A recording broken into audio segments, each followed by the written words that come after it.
Hi everyone, it's Raina. So this video is looking at the astrological chart of Prince. I recently came across a video of his ex-wife, Maite, if that's how you pronounce her name, and it intrigued me. I felt like it would be interesting to look at Prince's chart because he had been someone when I was in my late teens that I really enjoyed listening to his music. I remember going to see Purple Rain when it came out and all of that stuff, and just being, listening to the tape over and over again. I'm just laughing because I'm thinking how many people under the age of 30 even, have seen its cassette tape, let alone listen to one. But what I'm going to do with this reading, this is just to show you how you can look for information in an astrological chart to kind of corroborate certain facts of a person's life.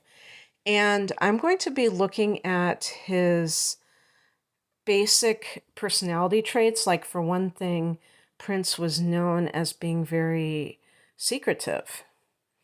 And the other thing is that he had that very sexual side to himself in terms of suggestive material.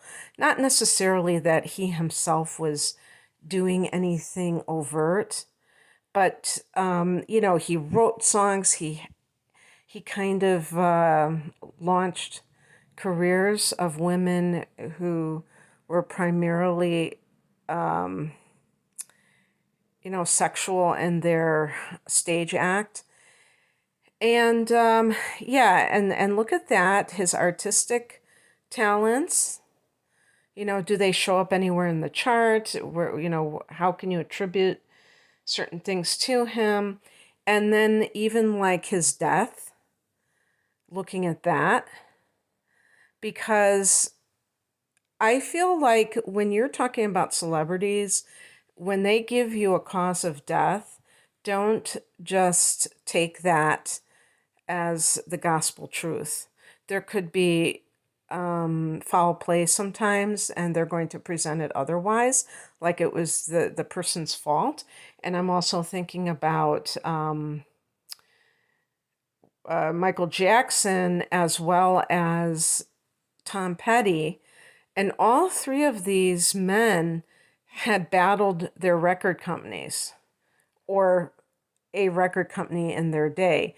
So they definitely had issues with the establishment, the corporate interests. And some people have said that these classic artists sometimes are worth more dead than alive, because then their album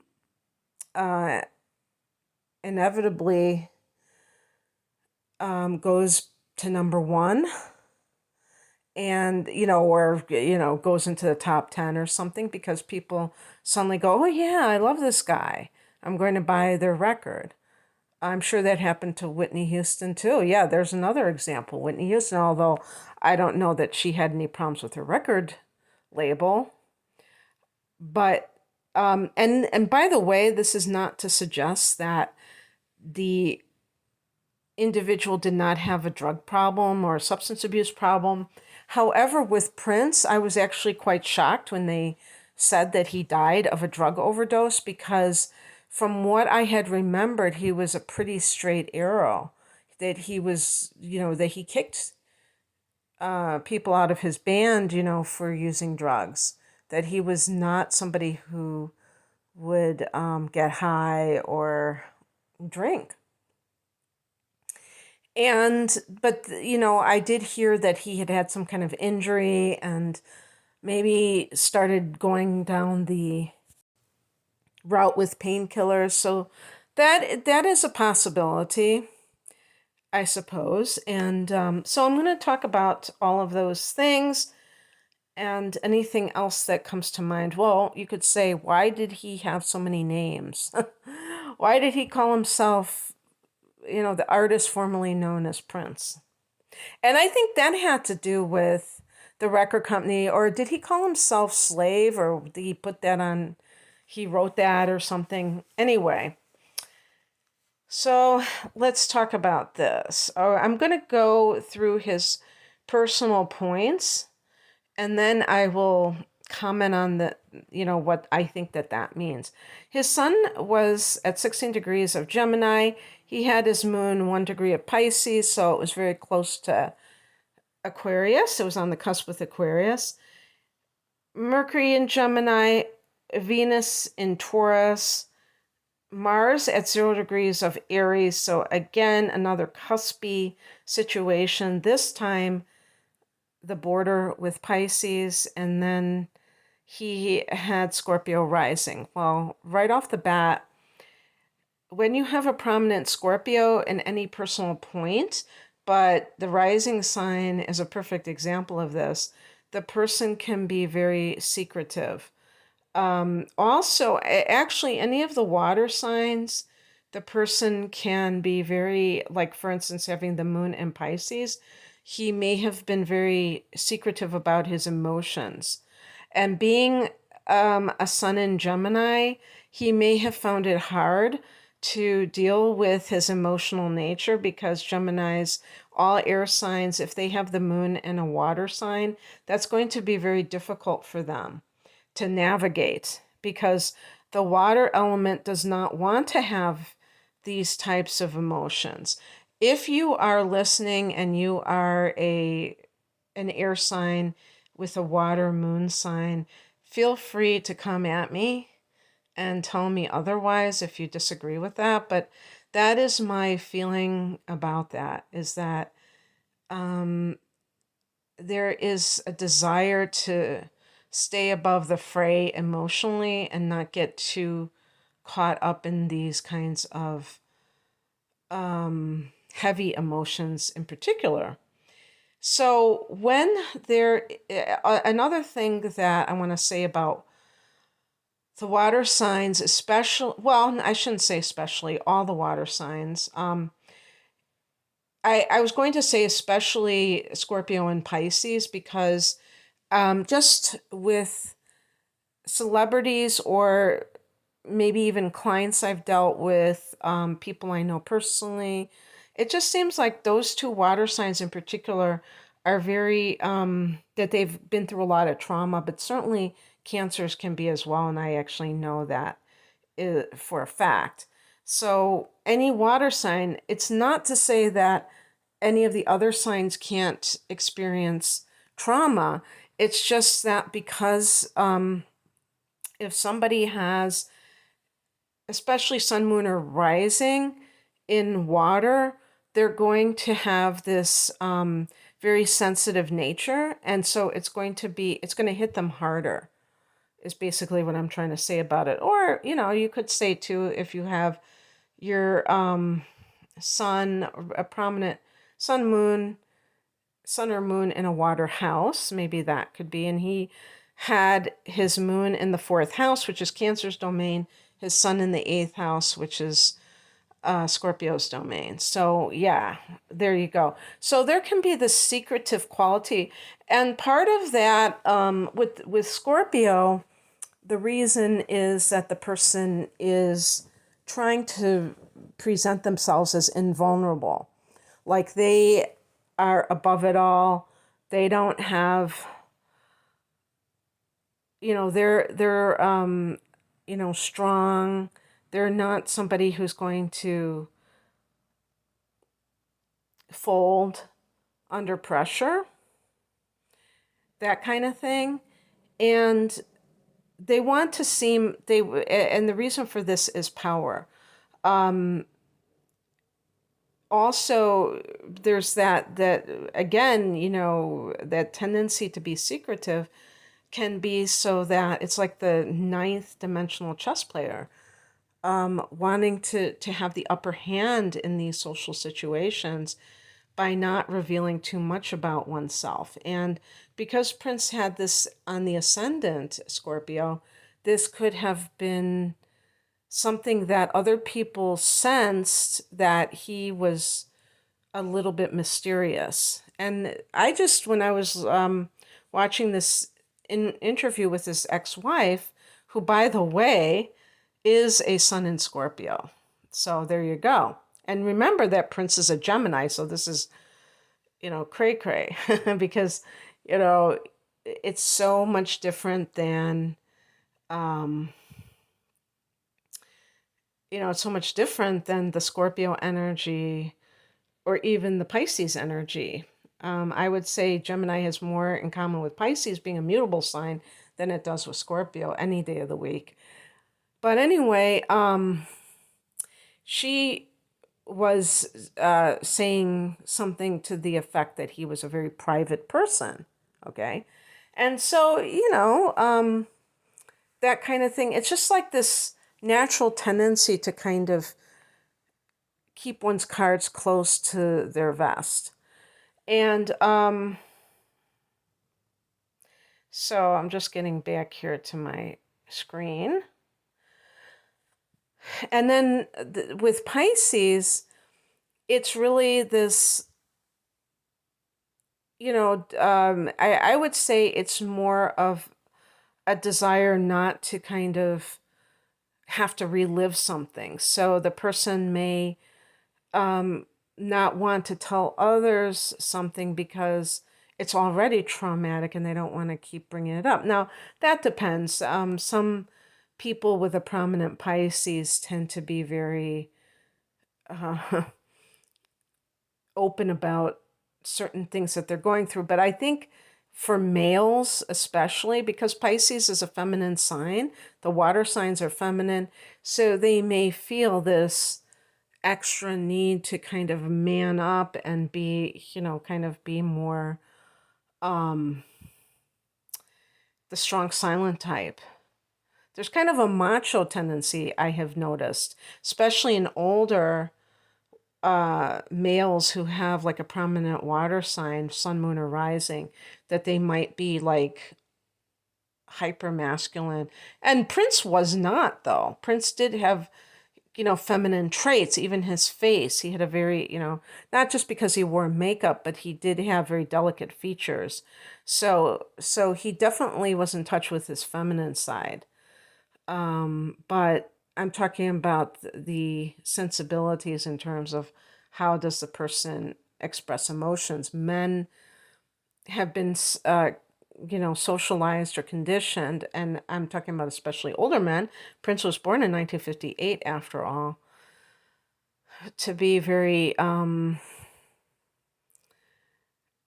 stiff upper lip with their emotions. Okay, so his Mercury's in Gemini.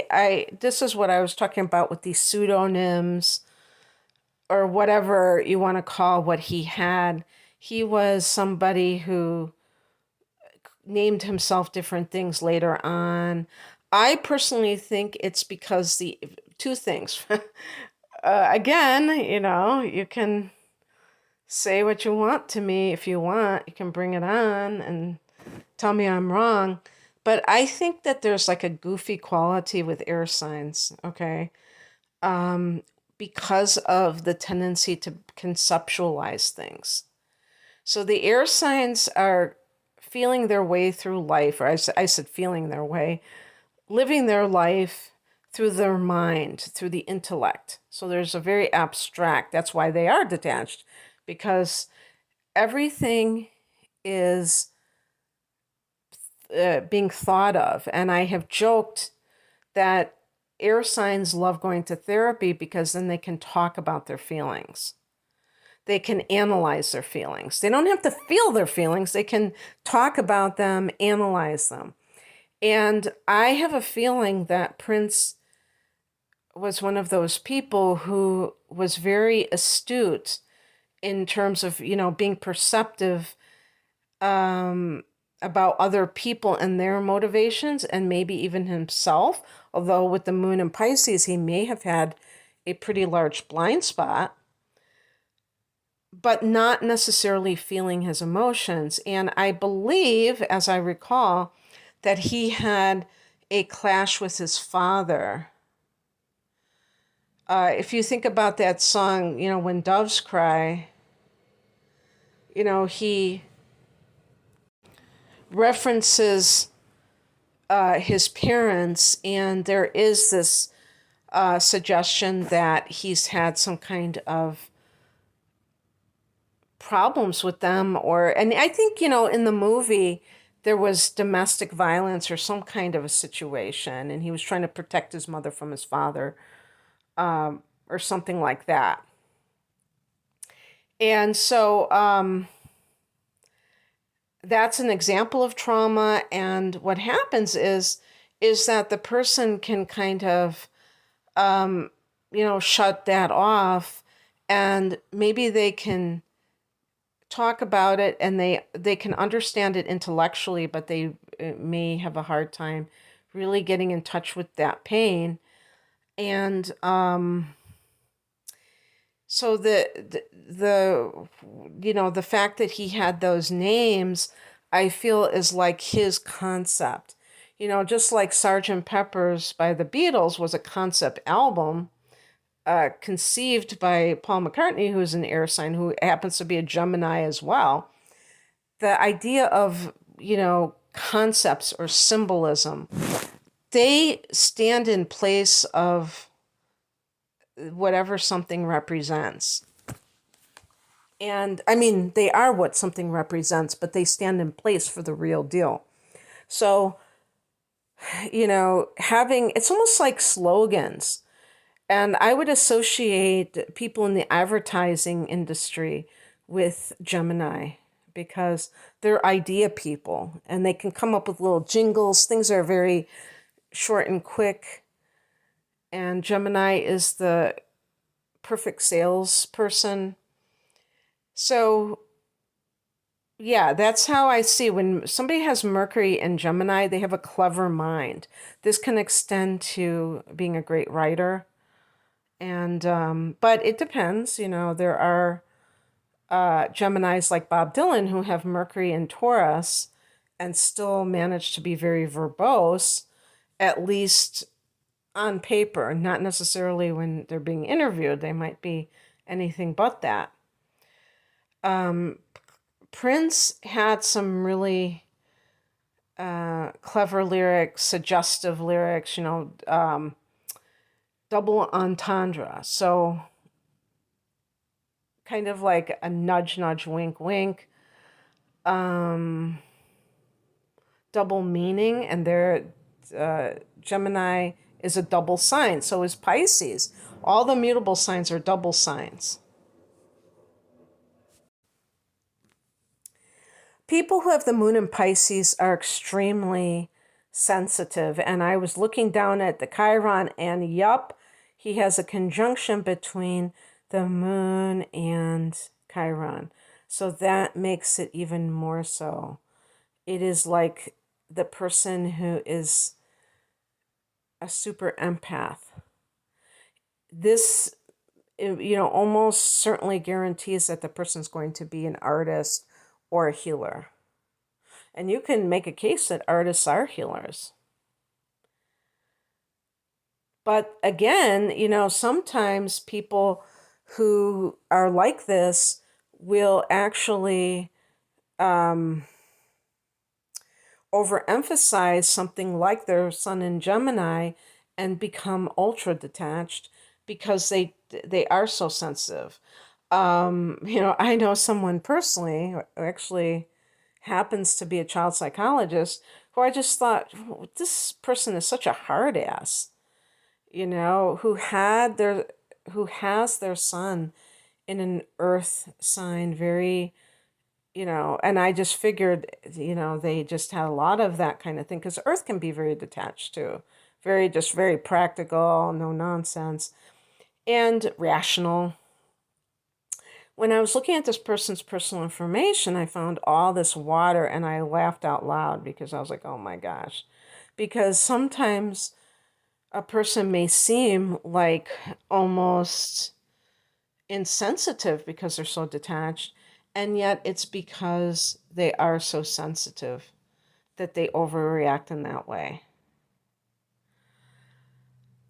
So looking at other aspects to his moon, Prince has or had a square between his moon and Mercury, which is kind of unusual in the sense that, um, well, what it might have indicated, I was thinking more of his ability to communicate, but actually, that's in terms of artistic things. I would say more like Venus, Mercury, Venus aspects. The moon is and Mercury contact is how you express emotions. Somebody has a square, they have a blockage. And so, you have the square in the moon is in Pisces and Mercury's in Gemini. So it's no wonder that that person would have an obstacle that way, because it may be very difficult for them to verbalize their emotions. Pisces isn't necessarily rational. So, such a person who has a prominent placement in Pisces, they can have a difficulty kind of like letting people know where they're at, because there's this distortion sometimes, or there's some kind of otherworldly influence that makes it hard to just be very straightforward. Plus, Pisces is ruled by Neptune. There could be a deception. Maybe it's even self-deception where the person isn't really in touch with reality. They may be so used to fantasy that reality doesn't seem to be real, or they confuse the two. So let's see what else is going on here. He does have a trine, which is the easiest angle from the moon to Neptune, so that's good for anything intuitive. And he has an opposition from the moon to Pluto.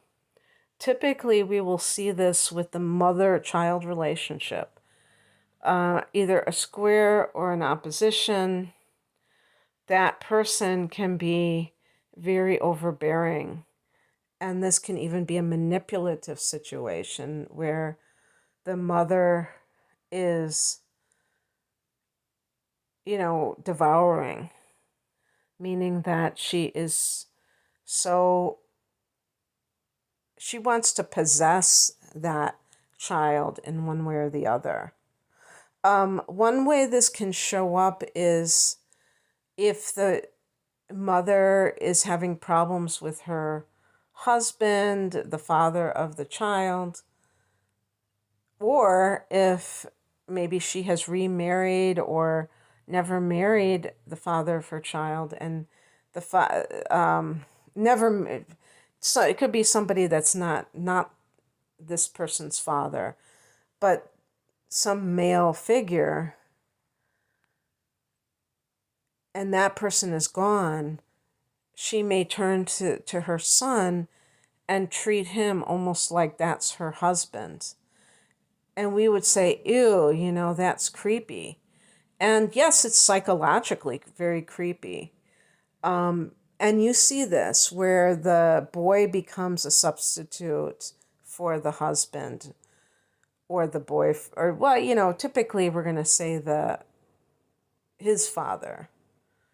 The boy is going to become the substitute for that. And if you know anything about the Oedipal complex, I think that was Freud, then, or listen to Jim Morrison singing The End, and then you'll get wow, that's taking it to a whole new level. But yeah, so that whole idea of that can mess up a boy's mind, because I'm going to go there. It can be like emotional incest, where the mother is, replacing it. Now, I'm not suggesting that this occurred to him. I don't know what his true relationship was like with his mother. I'm saying there's a potential if someone has a hard angle from the moon to Pluto, or even a maybe like a conjunction. I have the conjunction, so there can be mommy issues. Let's put it that way. And this could be like power struggles too. So I was just, something just came into my mind about Prince and his mother. What was it?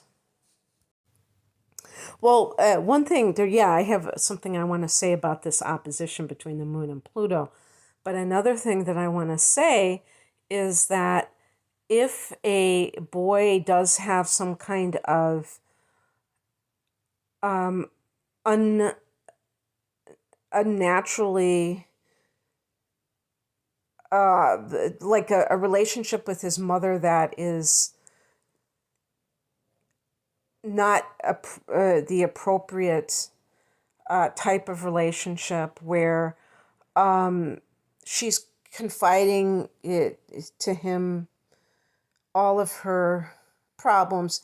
She's parentifying him, elevating him to this level that he's not supposed to have, and making the relationship very distorted. He can grow up, if he is interested in women, and having issues with women as a result. And I think Prince probably did. I think he did not, he was unable to see women in a way that was more balanced.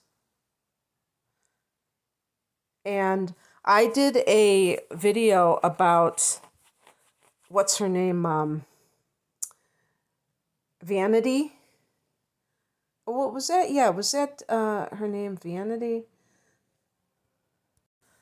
Denise Matthews, because I had watched some of her videos and it just kind of intrigued me what had happened to her after her connection to Prince, where she regretted doing what she did. So I do have a video on my channel.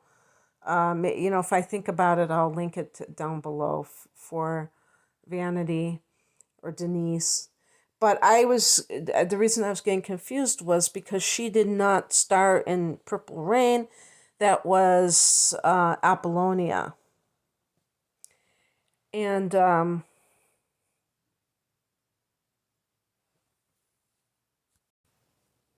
so I remember when I did that video about Denise or Vanity, that something that I was watching, it pissed me off so much about the way that Prince did her, the way he treated her, that I said, I was going to make a video about Prince, but I'm just like, I don't even feel like it right now. And so enough time has passed that I've kind of gotten over it. But anyway, he has, in terms of that opposition, I read somewhere that this is one of the indicators of bipolar disorder, the moon opposing Pluto. But if anybody out there has this opposition, don't assume that you are bipolar. This has nothing to do with some kind of official diagnosis from somebody in the mental health field who, knows all of the markers for that. But it's very interesting because basically what they're saying is wild mood swings. When you have the moon and Pluto, there is, first of all, oppositions are,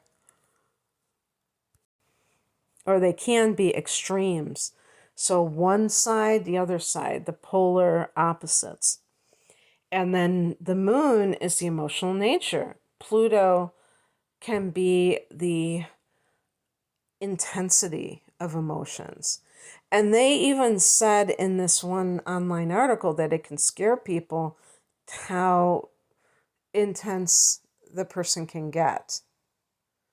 So there is that. Now, when you talk about a literal bipolar disorder, that that can entail like staying up for days. I think a lot of famous artists probably do have bipolar. They're on that spectrum because you almost have to be able to put out the kind of material. Sometimes they're so prolific that they put so much out in a single like year or few years. Well, I mean, maybe that Bolivian marching powder is another way that they do that. I'm just kidding. Sorry. Um, and like I said, Prince was known for not doing drugs and for actually, I remember he removed somebody that was performing with him because of their use. So he was very strict about that at one time, at least. So anyway, that's one hint as to maybe his very intense emotional nature that totally goes against his sun sign, Gemini. And so we can safely say that he was not a typical Gemini. And then to build upon that, his sun was in the eighth house. And I have the sun in the eighth house, and my sign is Sagittarius, the opposite sign of Gemini. So those two signs, opposite signs, have different traits, but they have similar traits as well. And so anybody who has the sun in the eighth house, even let's say the person is a Libra, or what's another sign that we would say is kind of light and fluffy? Just very kind of good natured and not what we would say is, like I said, Sagittarius. They're going to have that additional intensity, but we could call it depth. And they're going to be like an honorary Scorpio. So they will have some of those qualities. Some of these qualities, if we're talking about the sun, the moon, the ascendant, Mercury, some of these things will be interchangeable to some degree if you have it in the same sign or in the same house. But it's one of those things that there are slight variations. But with the sun in the eighth house, the person is, you could call them a very deep thinker, even though we're talking about the sun and not Mercury. And that means that they approach life as more than just this thing about, working to keep their bodies alive and then dying. Like that's the extent of work. No, this person knows that life is very meaningful. At a minute degree, it's meaningful.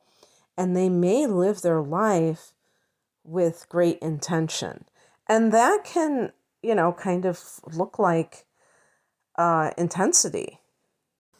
I would even look at it that way, that it is a form of intensity to view life as this very important thing that we're doing.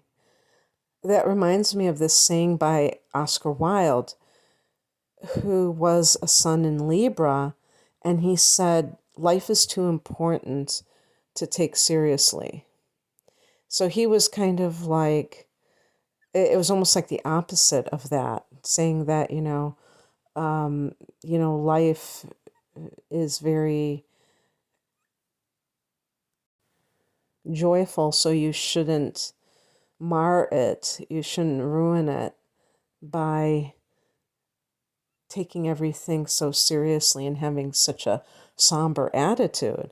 But I can't help but wonder if maybe he had his sun in the eighth house. I'll have to check that out. So, Prince, see, I didn't really follow Prince throughout his career. I kind of stopped after Raspberry Beret, after that album, whatever the name of that album was. No, maybe the one after that, but I didn't really listen to the whole albums after that. And I didn't follow his life either.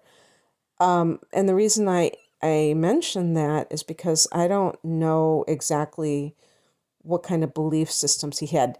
Oh, one thing that was very interesting was that he became, I forgot what I was just watching a piece before I recorded this, about what religion he went into. I thought they said Mormonism, but it was like, I don't know if it was the Church of the Latter-day Saints or something. I'm like, what? He went into, or did he become a Jehovah's Witness? It was just completely out of left field. But he had some really oddball spiritual things going on.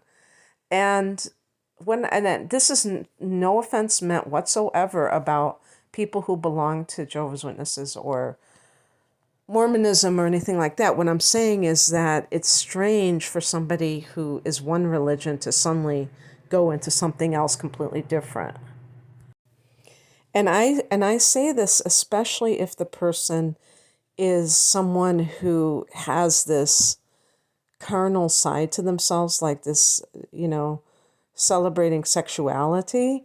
That is not, a fundamentalist trait. So you would expect somebody like that maybe to go into tantric yoga or something, not one of these really restrictive religions. Okay, I looked it up just to get it straight. And apparently, he became a Jehovah's Witness. And in, this was around the year 2000. And he told, his, those women, that Wendy and Lisa, who were musicians in his band called Revolution, they wanted to come back together, and he refused because one of them was half Jewish and gay, and that was against this religion. Apparently, I'm assuming they're talking about Jehovah's Witness. So that is very extreme. And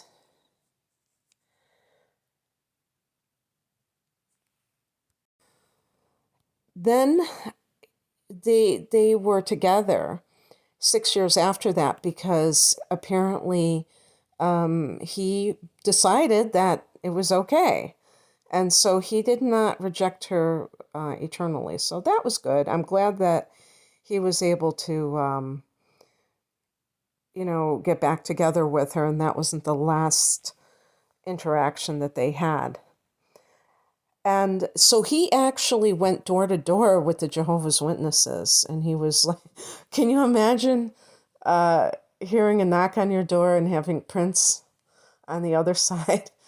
I have dealt with Jehovah's Witnesses over the years, and because there's even a Kingdom Hall not too far from where I live, and it's interesting because when I was younger and I was much more a zealot religiously or spiritually, I would debate these people.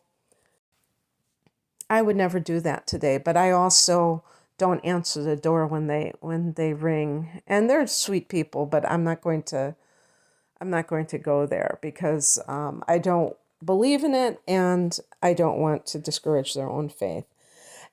Prince was raised as a Seventh-day Adventist because both his parents belonged to that sect. And the one thing I know about Seventh-day Adventists is that they're vegetarians.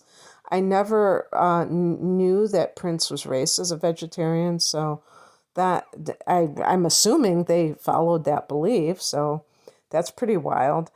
And according to this article in Billboard magazine, on Billboard.com, the Jehovah's Witnesses and the Seventh-day Adventists have a lot of the same dogma.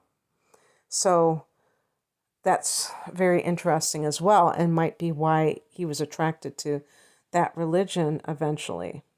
But, now I recall, and the Billboard article makes mention of it, that he actually omitted some of his songs from his playlist later on, well, while he was, I don't know, performing or touring because of the lyrics.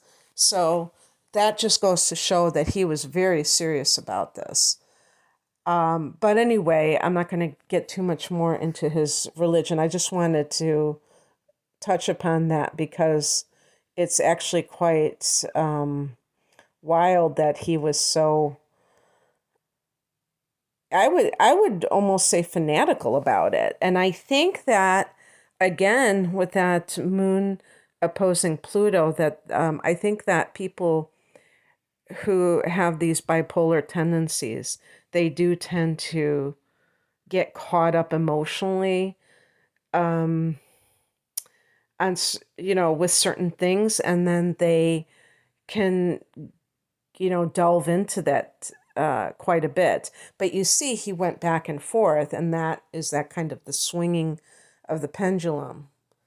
And also, another thing about that is the moon represents the intuitive part of ourselves and also our devotional self.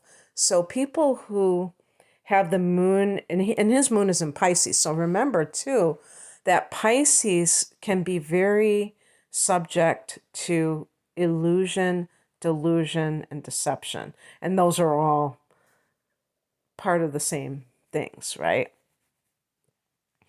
So I could even see somebody who has the moon in Pisces being taken over by a cult. So again, this idea of that gullible, I don't like to use the word gullible because that sounds kind of rude, nature of Pisces. It's really about being very trusting and very open, but there is that deception that can creep in, and that's because Pisces wants to transcend reality. And obviously reality is relative, but what we consider reality can be something that is not quite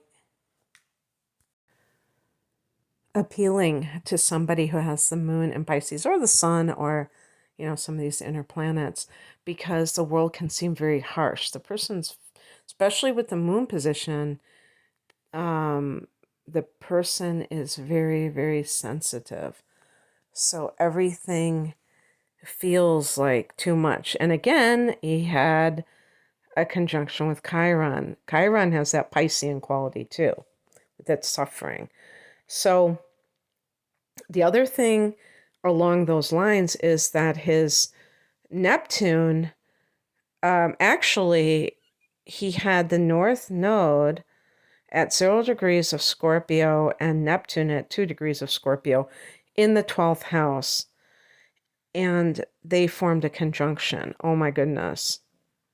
So definitely channeling from the Akashic records or something, the 12th house is the house of past lives, house of karma, the house of the spiritual dimensions. And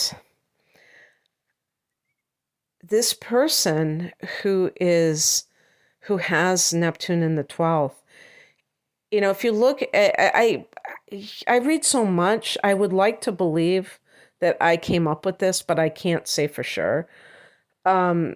If you look at the symbol of Neptune, it looks like a satellite dish, kind of. It looks like this. It looks like, yeah, some kind of it reminds me of a satellite dish that's broadcasting signals, but bringing them in, pulling them in. This person who has Neptune in the 12th house is someone who is a natural empath, but there are zero borders because Pisces the domain of Pisces, the 12th house, is a place where everything is dissolving. That's the whole point. Whereas Saturn is all about structure. Neptune is about the lack thereof. And that's how we become one with the universe. So a person who has Neptune in the 12th, I honestly wouldn't be surprised if they might even have disassociation at times. I'll have to look to see if that was part of it. I would imagine, because it's like, can the person tell reality from fantasy? And it's really not, I don't want to say that people who are schizophrenic are seeing things. They are seeing things, but people think that it's a hallucination. It could be like entities, and they could have that ability to tune into other dimensions, but it's very uncontrolled. And with Neptune in the 12th, that could certainly be the case. Somebody who has uncontrolled impressions, psychic impressions. And what can happen is and this is another thing that might be true for artists, where they are able to receive these messages, or these, maybe it's like, what do you call it? Like hearing voices that are telling them to do certain things, including songs to write. But the downside of that is that there may be times when it's uncontrolled, where they can't turn it on and off.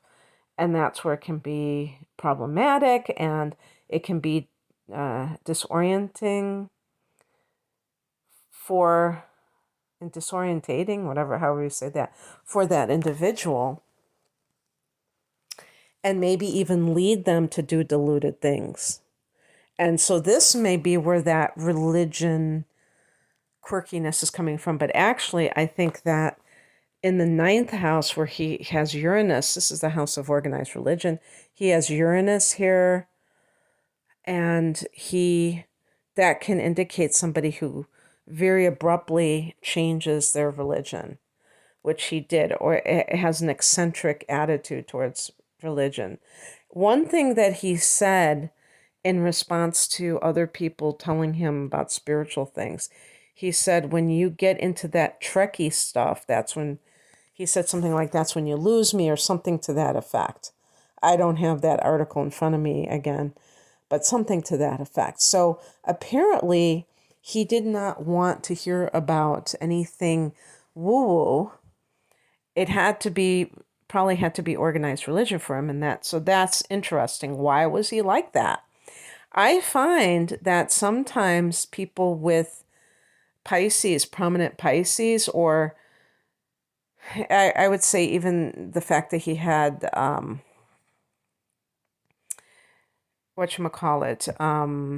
Neptune in the 12th, that they can be afraid. They may have supernatural experiences, and that can frighten them.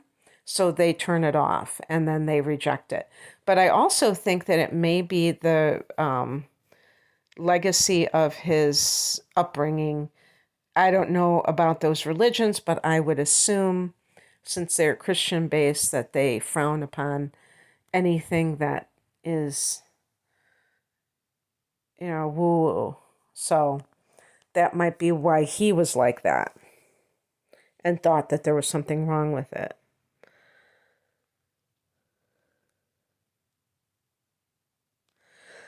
I personally don't see anything in his chart that really jumps out at me in terms of addictive tendencies, other than Moon in Pisces, because Pisces is ruled by Neptune. Neptune is about addiction. Also, Neptune in the 12th, I guess, because of escapist tendencies, but also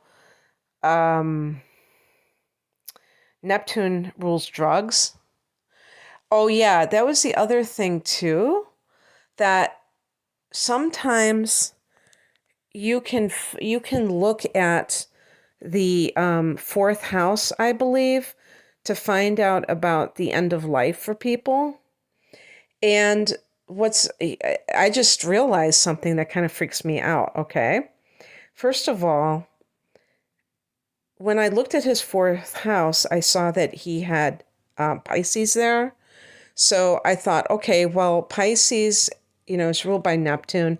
So that might mean that there are mysterious circumstances at the end of somebody's life, or maybe I would even say that there is a deception about how the person died. But the fact that he had Mars in the fourth house makes me wonder if that could mean a violent end. And so, is it possible that he was murdered and that it wasn't an overdose? Now, actually, with, for instance, JFK had Mars in the eighth house, and the eighth house is known to be the house of death. But when I actually read articles online about the eighth house and death, I never really hear people talking about it for that individual's death. But I have heard that Mars in the eighth house can be a sudden violent death. And of course, that's exactly what happened to him. But that doesn't mean that everyone who has certain planets in a certain house is going to experience the same fate. This is really, really important because I just looked up this one article and they were talking about the person being famous who has the sun in the eighth house, like I do, being more famous after death than during their life. Well, Prince had the sun in the eighth house and he was famous before he died. So you see, not every planet is going to act that same way in that same area. So, and I'm talking about, when I'm saying these things, I'm talking about the natal placements, not the transiting planets, which, I think a lot of these people are referring to. But just like seeing in the chart, like what are the possibilities? Jim Morrison had Neptune in the eighth house in his natal chart, as did his partner, and both died due to drug overdoses. Apparently, I mean, in Jim's case, there was also that there still is this shroud of mystery about how it happened. So it's not a done deal by any stretch of the imagination. But it is very interesting, and I didn't see anything when I looked about Mars in the fourth house having to do with a violent end. But I do want to say one thing about Mars in the fourth house is that can point to domestic violence, and I believe that Prince experienced that with his parents growing up. I think his father was,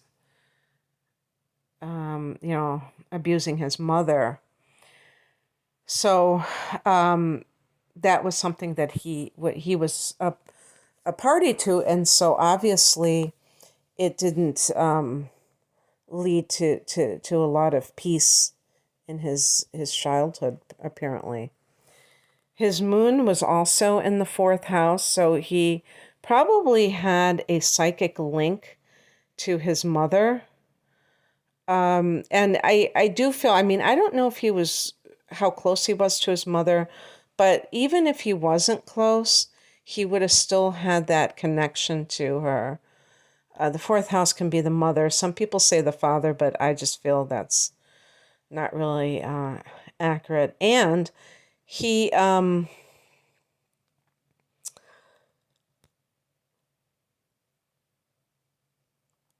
was he had a square between Mars and Saturn, which is the father wound.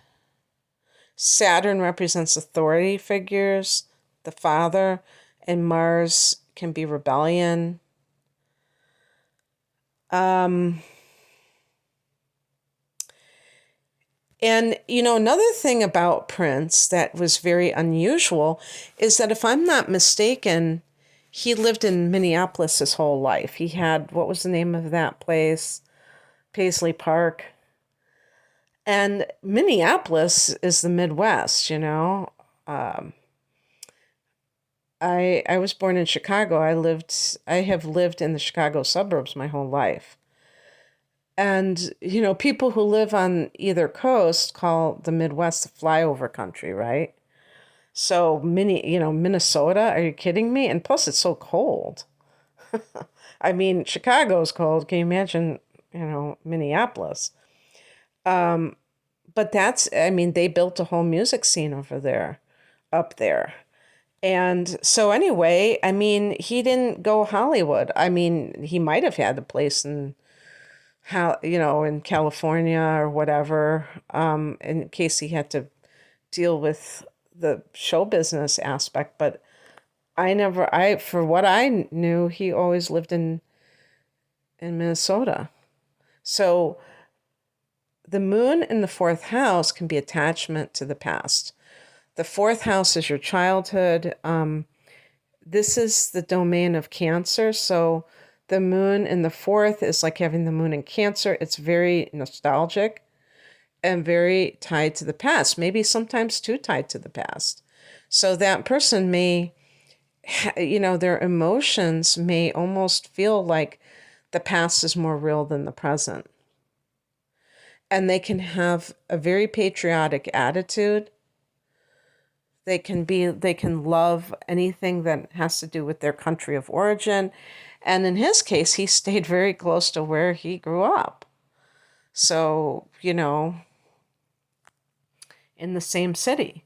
So that's how attached he was emotionally to it. Because obviously a person like Prince could live anywhere. He had the money to live anywhere if he wanted. Prince had an opposition between Venus and Neptune.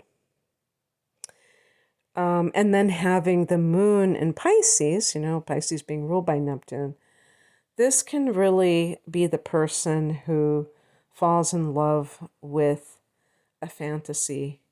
Oppositions can be projections. And, I think of Don Quixote and Dulcinea, who was a prostitute and was thought of as this goddess.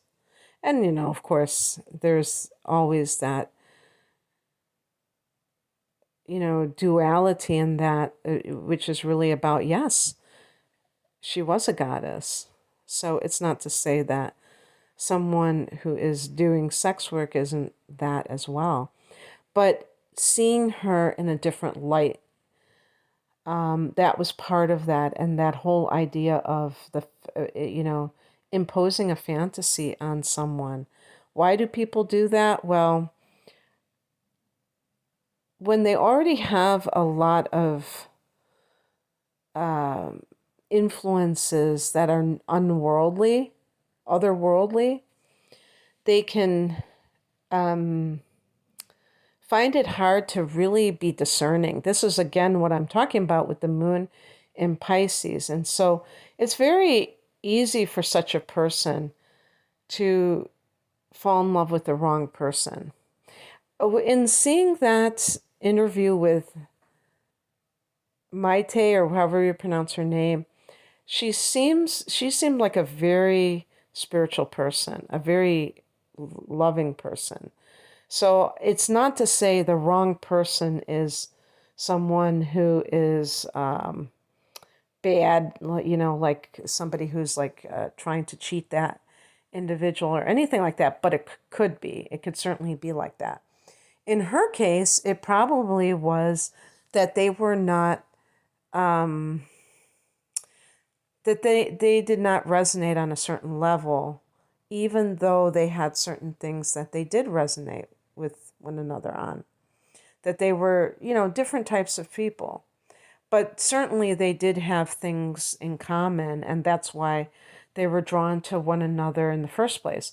If you find in your life that you're with someone and astrologically there are things that match up, that shows how you got together, but it doesn't predict that you're going to stay together. And that's why I don't do synastry. I don't do it in that classic sense because it's too easy to find common ground astrologically with another person. But that's not really saying much. That's not going to really mean that the people stay together and that they're meant to be together, that they should be together. Man, I did not expect to go on this long. I could keep talking about Prince and what's going on. I'll say a couple more things before I go because I don't want to make it's already an hour, and who knows who's still listening at this point. Believe me, I'm under no illusion that anybody necessarily listens this long. So, in the third house, which is the house of Gemini, the sign his sun is connected to, he has Chiron. Sometimes this can be learning disabilities that a person, especially somebody who's a Gemini, if they did have like dyslexia or even ADD or something like that, it can make them feel less than because they really are intelligent and they really are capable, but maybe they need a different type of way to learn. And that can lower their self-esteem when they're younger. But it can also be, to me, memories that the person, has where they fear, where things come into their mind that they don't want to relive. So blotting out those memories, how do we blot that out? It's like the past haunting us constantly. Also, it's in Aquarius, so this can be the person who feels different. Prince was biracial. I can't remember. I don't think his father was in his life. His father was black, and was his father a musician too? I can't recall. But his mother, as I recall, was Italian or something like that, which I did a chart for Doja Cat, and I think she has that combination, a black father and an Italian mother. And so there are even some schools of thought that Italians, at least the Sicilians, that they have African blood in them. So, or DNA. So, but that's neither here nor there. The point is that when you're biracial, you are automatically different, especially if you grow up in an area. I don't know. Minneapolis seems like it's pretty diverse and that there's a good representation of people of color in that area. Back then, I don't know. I'm assuming so. But still, people probably always were like, what are you? Are you black? Are you, Italian? So that sense of not fitting in might have been there. It's like having Chiron in the 11th house, which I have. But in his 11th house, he has Jupiter. So that is lucky for him. That can, to me, point to being accepted and I don't know about loved, but, we could say he was loved by many, many people. The 11th house is the collective. So it's lucky for him, that there's this sense of popularity, in other words. And he had Pluto in the 10th house. And it formed a conjunction with the midheavens. So Pluto, sex, sex sells. I remember the first time I saw one of his videos, I think it was for Little Red Corvette, or, in the spring of 1983, maybe 82-ish, 83, when I was in high school. And that was a song with double entendres. And very sexy. And he came across, see, and that's your public image, you could say, the 10th house, how you're seen, your place in the world, Pluto, somebody very secretive, but still powerful. Not secretive like, or kind of obscured like Greta Garbo, and then, her career did not last. I don't know when she died, so forget about that. But, some people, they become very like hermits, and they go away from society, and they are very secretive. So you might forget about them. But he managed, the 10th house is like you being, seen by others, but hidden at the same time. In the 6th house of health, work, service to others, he had Venus. So this can indicate the type of work or service to others that they're doing, which is artistic in nature. Oh, and his midheaven was 29 degrees of Leo. So Leo, the performer, the natural performer. When I was just getting into this kind of a kick, watching him, watching Vanity and all of this, Apollonia. And I thought to myself, oh yeah, I forgot what a great performer he was. I was, focused so much on his songs, his voice. Even his voice was, I don't know, thinking about it, I don't know if he had the strongest voice in music, or like a very strong voice, if he was considered to be, you know, a really good singer, but he had a very sexy voice. I think of that song Kiss. I used to dance to that song all the time in the 80s. When I was just home alone. I just loved, because I loved the video for it too. I thought that was great. So I think I'm going to leave it there. I just wanted to kind of give this little look inside of, and this is what we do with astrological analysis. So we're looking at all these things. It's kind of like clues. But with somebody who is famous, we already have some information. It's a lot different when you're doing a private reading and you've never met that person before.